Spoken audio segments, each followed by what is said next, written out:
your office fridge could talk, it would probably tell you an incredible amount about how your company manages its data. So Kaspersky Lab have asked me to come down today to set up a little stunt to find out how. Carefully connected to this company fridge is a very unique piece of equipment. It's me. My God, they let him in the office wearing that. Oh wait, you're not actually gonna eat that, are you, David? That chicken's more out of date than your shirt. Yusuf! I'm pretty sure that's Ben's cake. Don't think he meant to share it with you. What you can't just take a bite of Ben's cake, Yusuf! Don't open that, Sophia! Oh no, don't. Oh God, Sophia, now you shared the smelly cheese with the whole office. Who brings cheese into an office? 2 almond milks, Maria? Which one's yours? Bye, Maria.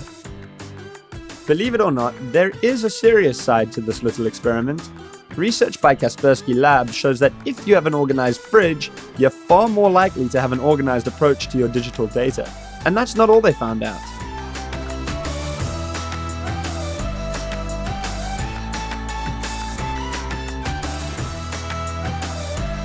By making everyone think more about the clutter in their office fridge, Kaspersky Lab are hoping that people will be more aware of the risks of digital clutter to their company.